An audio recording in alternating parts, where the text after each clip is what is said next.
చంద్రబాబు నాయుడు గారు ఇవాళ పరోక్షంగా కంట్రోల్ తీసుకున్నాడు. ఆంధ్రప్రదేశ్ సిఆర్పిఎఫ్ చేతుల్లోకి వాళ్ళు తీసుకున్నారు. ఇంకో 4 రోజుల్లో ఆంధ్రప్రదేశ్ పోలీస్ చేతులకి పోతుంది నాగార్జున సాగర్. ఇప్పటికే ఈ సంవత్సరం ఉన్న నీళ్ళను మొత్తం దోసుకపోయారు. వాళ్ళ వాటా ఈ మొత్తం దినంగా తాగంగా తెలంగాణ వాటాలో ఉండే నీళ్లు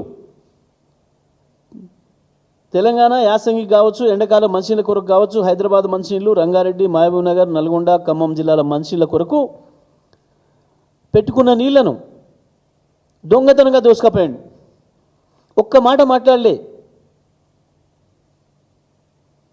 ముఖ్యమంత్రి కానీ, నీటిపారుదల శాఖ మంత్రి కానీ, ఇతర మంత్రులు కానీ, నల్గొండ జిల్లా, మహబూబ్ నగర్ జిల్లా, ఖమ్మం జిల్లాల మంత్రులు కానీ ఒక్క మాట మాట్లాడలేదు.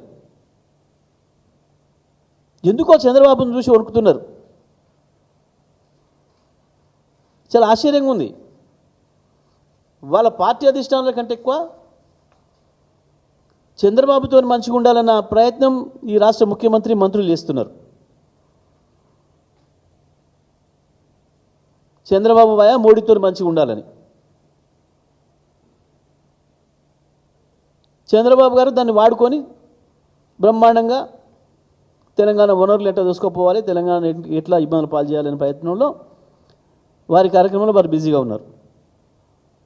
కానీ మరి వీళ్ళకి లేదు సోయి. తెలంగాణ నిధులు తీసుకుపోయాము ఢిల్లీకి అప్ప చెప్తున్నారు, నీళ్ళని తీసుకుపోయి ఆంధ్రప్రదేశ్కి అప్ప చెప్తున్నారు. తెలంగాణ నిధులు ఢిల్లీకి, నీళ్లు ఆంధ్రప్రదేశ్కి. రేవంత్ రెడ్డి ప్రభుత్వం చేస్తున్న గొప్ప పని గిది ఇవాళ.